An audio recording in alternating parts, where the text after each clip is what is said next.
Assalamualaikum warahmatullahi wabarakatuh. Salam Om Swastiastu, salam budaya, salam kebajikan. Pada video ini, Pak Iman akan membahas penilaian tengah semester genap kelas 10 yang kemarin kita laksanakan. Nah, baik untuk yang soal pertama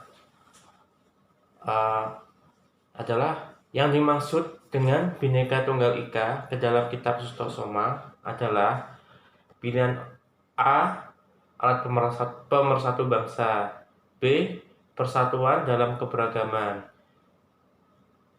C. Walaupun berbeda-beda tetapi tetap satu. D. Perbedaan etnis, religi, maupun ideologi dalam suatu wilayah negara Indonesia. E. Adalah ditekankan pada perbedaan dalam kepercayaan dan dalam keanekaragaman agama, suku, agama, ras, dan antar etnis. Nah, jawabannya di sini adalah Bhinneka Tunggal Ika ini apa tuh? Perbedaan-perbedaan yang ada ini terdapat di dalam suatu keanekaragaman. Jadi jawabannya adalah yang E. Kalau yang C itu walaupun berbeda tapi tetap satu jua, ini adalah pengertian secara etimologi seperti itu. Baik, yang kedua adalah semua negara pasti punya berbagai bentuk ancaman, gangguan, hambatan, dan tantangan dalam mewujudkan atau mempertahankan integrasi nasional. Nah, keberagaman Indonesia dari suku, agama, ras, dan budaya merupakan keberagaman yang bisa menjadi potensi konflik yang menimbulkan disintegrasi nasional. Nah, berdasarkan pernyataan di atas, bentuk ancaman yang bisa mengakibatkan disintegrasi nasional di Indonesia adalah A. Toleransi, B. Persahabatan, C. Persaingan, D. Konflik SARA, E. Kesenjangan sosial. Nah, untuk menjawab soal nomor 2 ini kita harus tahu arti apa itu disintegrasi nasional. Nah, disintegrasi nasional adalah perpecahan secara nasional. Maksudnya secara nasional ini secara yang terjadi di dalam suatu negara dalam berbagai aspek kehidupan, semisal dalam bidang suku, agama, ras, dan antar etnis. Nah, pertanyaan yang nomor 2 ini kan ditanyakan bentuk ancamannya apa yang bisa mengakibatkan disintegrasi nasional. Nah, bentuk ancamannya kan macam-macam. Ada di dalam bidang suku, agama, ras, dan antar etnis. Nah, salah satu bentuk ancaman itu adalah konflik. Nah, jadi yang benar adalah D. Konflik SARA. Jadi konflik ini, maksudnya konflik SARA adalah konflik yang terjadi di dalam bidang suku, agama, ras, dan antar etnis. Yang mana konflik SARA ini dapat mengakibatkan disintegrasi nasional. Itu jawaban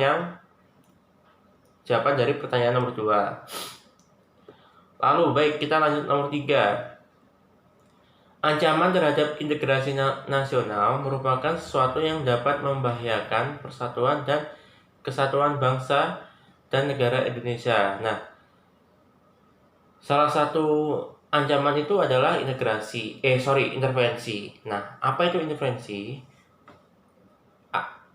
A adalah suatu upaya untuk menguasai wilayah negara lain. B. Campur tangan terhadap urusan dalam negeri dari negara lain. C. Suatu tindakan yang bertujuan untuk mengubah atau mengganti falsafah negara. D. Suatu usaha yang dilakukan sekelompok orang untuk memisahkan diri dari negara asal. E. Penyusupan perorangan atau sekelompok orang lain melalui celah-celah atas kelemahan wilayah lawan. Jawaban yang benar apa? Nah, intervensi ini berkaitan dengan ini, campur tangan yang dilakukan oleh pihak lain. Jadi campur tangan ini maksudnya adalah orang lain yang bukan apa-apa, yang bukan menjadi bagian dari kita, itu ikut masuk di dalam urusan kita. Contoh, saya punya masalah kendaraan dalam hal mengendara. Misal sudah motor saya mogok. Nah, kalian datang ke rumah saya untuk memperbaiki sepeda motor saya. Nah, ini salah satu contoh sederhana dari intervensi. Jadi intervensi adalah campur tangan yang dilakukan negara lain, oleh negara lain kepada negara tersebut. Itu ya. Jadi jawaban yang benar adalah B, campur tangan ini ya. Baik, selanjutnya adalah pertanyaan yang keempat adalah yang dimaksud dengan wawasan Nusantara adalah A. Cara melihat dan mengurus diri sendiri. B. Cara membangun bangsa dan bangsa lain.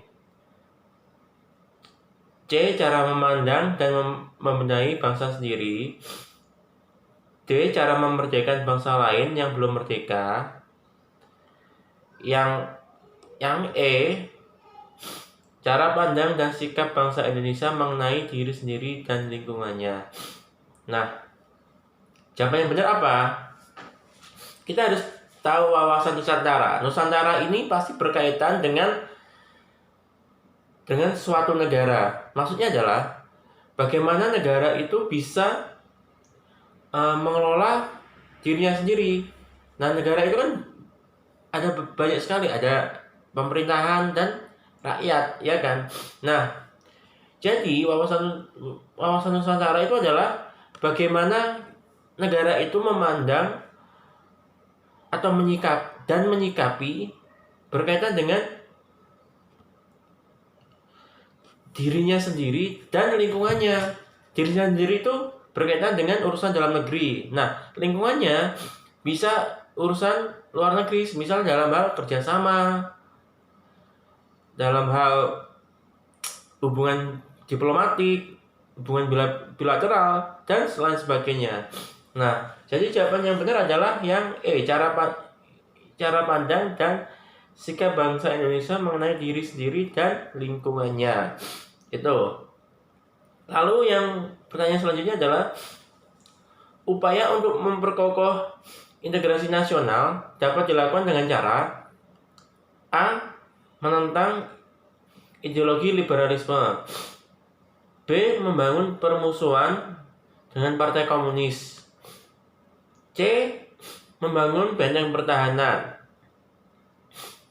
Yang D. Mempengaruhi negara lain untuk berideologi Pancasila. Yang E. Menghidupkan komitmen kesadaran dan kehendak untuk bersatu. Nah, jawabannya adalah upaya memperkokoh integrasi nasional ini harus dilakukan dengan ini ya, komitmennya dulu, menghidupkan komitmen kesadaran dan kehendak untuk bersatu. Jadi kita harus membangun dalam diri kita sendiri. Percuma kalau yang jawaban membangun benteng pertahanan ini secara infrastrukturnya. Percuma kalau kita membangun suatu bangunan yang kokoh tapi kita tidak mau menempati atau tidak punya jiwa untuk merawatnya, itu akan percuma.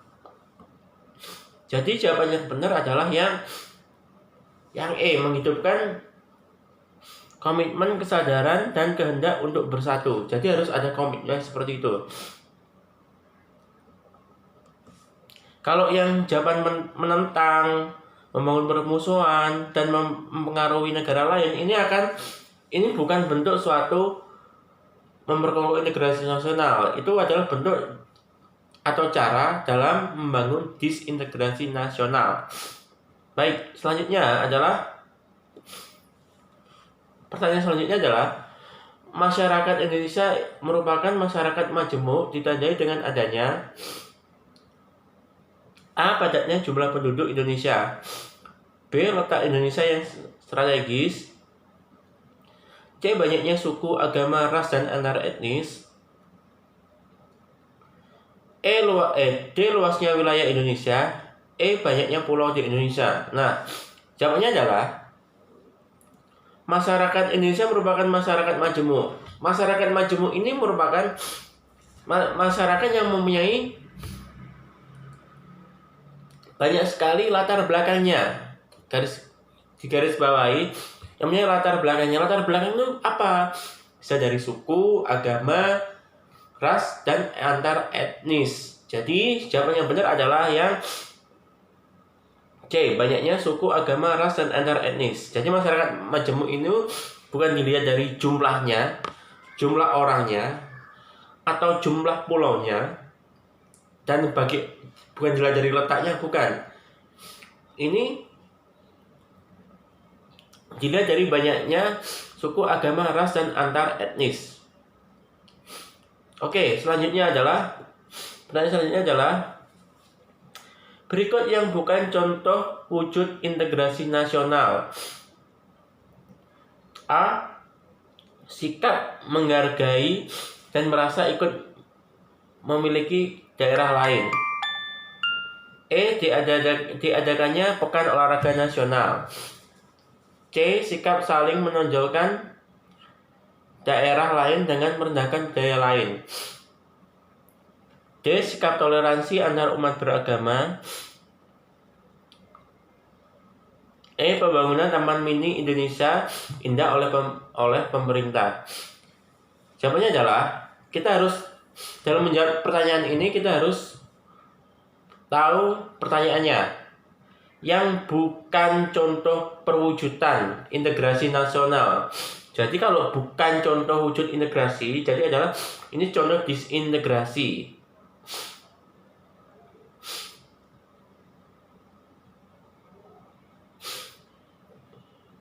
Disintegrasi, contoh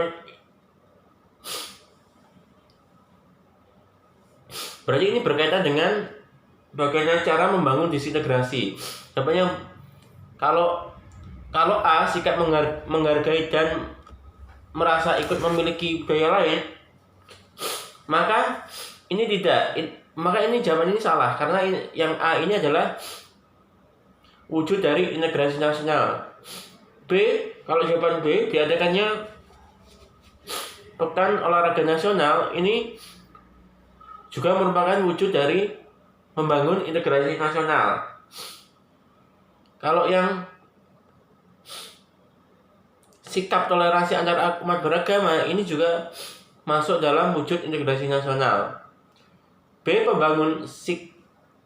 Pembangunan Taman Mini Indonesia Indah oleh pemerintah, ini juga wujud integrasi nasional. Jadi yang benar adalah yang C. Sikap saling menonjolkan daerah lain dengan merendahkan budaya lain.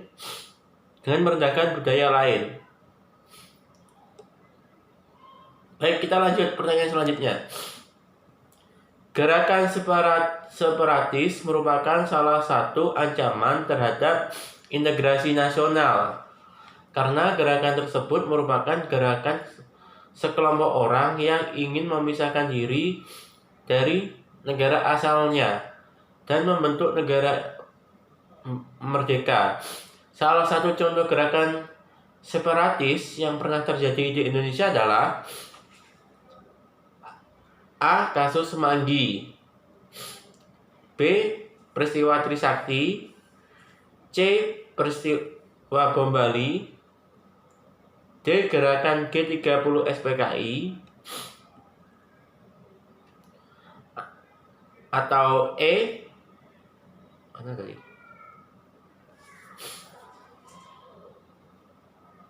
Atau E. Gerakan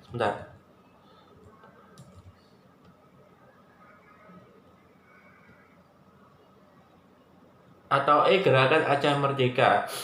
Jawabannya adalah, untuk menjawab pertanyaan ini kita harus tahu apa itu separatisme.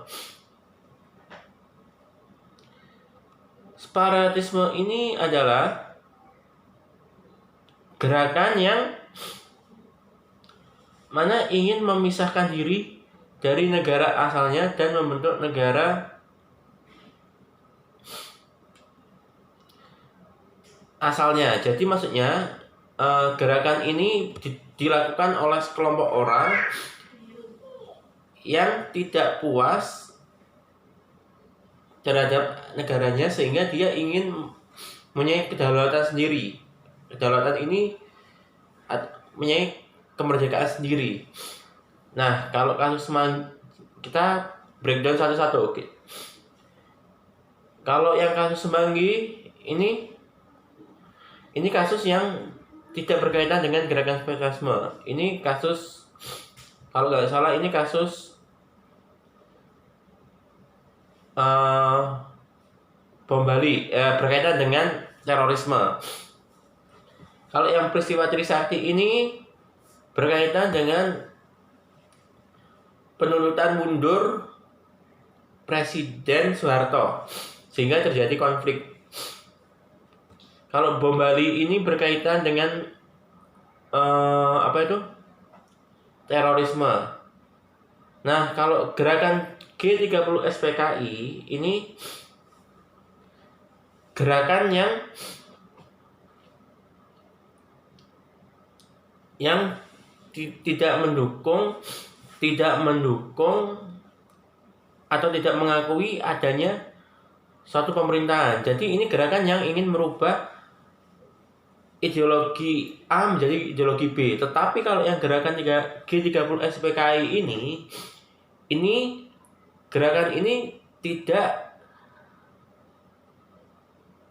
mereka tidak ingin memisahkan diri dari negara itu. Jadi dia hanya ingin merubah ideologinya saja, tapi tidak berpisah.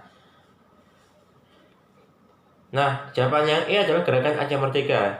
Nah, gerakan Aceh Merdeka ini gerakan yang ingin merubah ideologi sekaligus ingin memisahkan diri dari negara yang bersangkutan. Jadi jawaban yang benar adalah yang E, gerakan Aceh Merdeka. Baik, lanjut. Mohon maaf saya tidak dari ini. Lanjut. Mana tadi ya? Mana?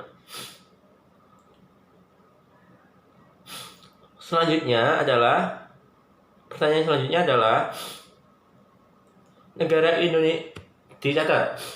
Indonesia pernah mengalami ancaman terhadap integrasi nasional, yaitu pada tahun 1965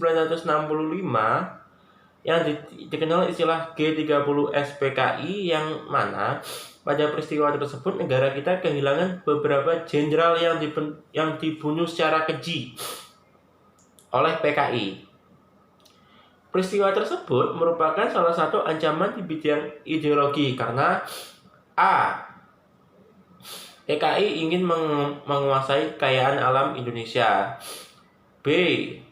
PKI ingin menjajah negara Indonesia seperti halnya negara Belanda. C. PKI ingin menggantikan ideologi Pancasila dengan ideologi komunis. D. PKI ingin merubah sistem pemerintahan negara Indonesia secara keseluruhan. E. PKI ingin meletakkan orang-orangnya di kursi pemerintahan negara Indonesia. Jadi, jawaban yang benar adalah kita analisis satu-satu dari opsi jawabannya. PKI ingin menguasai kekayaan alam Indonesia. Nah, jawabannya A ini tidak benar, karena pada hakikatnya seperti yang Pak Iman jelaskan sebelumnya, bahwasanya G30 SPKI ini hanya ingin merubah ideologinya saja. Jadi kalau menguasai mereka tidak ingin. Nah, jadi jawaban yang A ini salah. Yang B, PKI ingin menjajah negara Indonesia seperti halnya negara Belanda. Ini jawaban ini tidak benar, karena pada hakikatnya tidak ditemukan bahwasanya PKI menjajah masyarakat yang ada untuk mengambil kekayaannya. Jadi yang B ini salah karena pada kenyataannya ditinjau dari pengalaman masa lalu bahwasanya PKI ini tidak memaksa, maksudnya tidak memaksa masyarakat yang ada untuk bertani dan bertani bercocok tanam maupun melaut untuk mengambil kekayaan alam yang ada. Jadi yang B ini jawabannya salah. Lalu yang D, PKI ingin merubah sistem pemerintahan negara Indonesia secara keseluruhan. Nah, kalau yang D ini terlalu luas. Jadi PKI ini pada dasarnya ingin merubah ideologi. Tetapi dalam sistem pemerintahan ini belum sampai ke sana karena waktu itu negara kita atau pemerintahan yang sah itu bisa menumpas gerakan ini. Jadi PKI itu ketika ingin merubah negara, merubah ideologi, pemerintah yang sah waktu itu dipimpin oleh Pak Soeharto ini berhasil menumpasnya. Jadi belum sempat. Kalau ini terlalu jauh. Kalau jawaban yang D ini PKI ingin merubah sistem pemerintahan ini, jawabannya salah karena PKI belum sampai sana. Maksudnya belum sampai tujuannya untuk melaksanakan jawaban ini, untuk melaksanakan sistem pemerintahan ini. Jadi PKI belum sampai sana tapi sudah dihabisi terlebih dahulu. Itu yang E. PKI ingin meletakkan orang-orangnya di kursi pemerintahan negara Indonesia. Ini juga terlalu jauh. Jadi terlalu jauh ini maksudnya adalah tujuan mereka terlalu jauh sebelum ditumpas oleh pemerintahan yang sah waktu itu. Nah, jadi jawaban yang benar adalah yang E, PKI ingin mengganti ideologi Pancasila dengan ideologi komunis. Itu ya jawabannya. Lalu pertanyaan selanjutnya adalah Indonesia merupakan negara multi etnis yang mana keberagaman suku merupakan kekayaan khasana bangsa Indonesia untuk menciptakan rasa persatuan di antara suku-suku yang ada di Indonesia. Itu tidak mudah ya. Salah satunya kita harus membuang jauh-jauh paham sukisme. Apa itu paham sukisme? A. Paham yang mementingkan suku bangsa sendiri. B. Paham yang tidak mau menerima perbedaan suku bangsa. C. Paham yang menganggap semua suku di Indonesia adalah sama. D. Paham yang tidak mengakui adanya toleransi antar suku bangsa.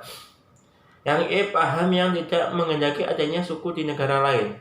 Nah, jawabannya adalah untuk menjawab pertanyaan ini kita harus tahu apa itu sukuisme. Sukuisme ini berasal dari kata etimologis ya. Kalau ditinjau dari etimologis atau asal-usul bahasa, sukuisme ini dibagi menjadi dua suku kata, suku dan isme. Nah, sesuatu yang di belakangnya ada kata isme ini berkaitan dengan paham atau ajaran.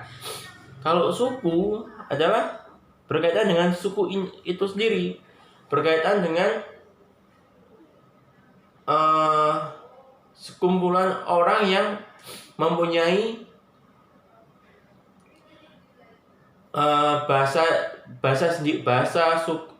tradisi yang sendiri.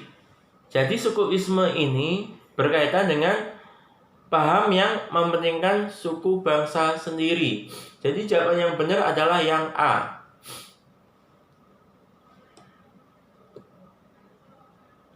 Nah, baik anak-anak, sampai situ pembahasan kita hari ini, pembahasan dari soal penilaian tengah semester genap kelas 10. Kalau ada yang ditanyakan bisa ditulis di kolom komentar. Silakan klik suka,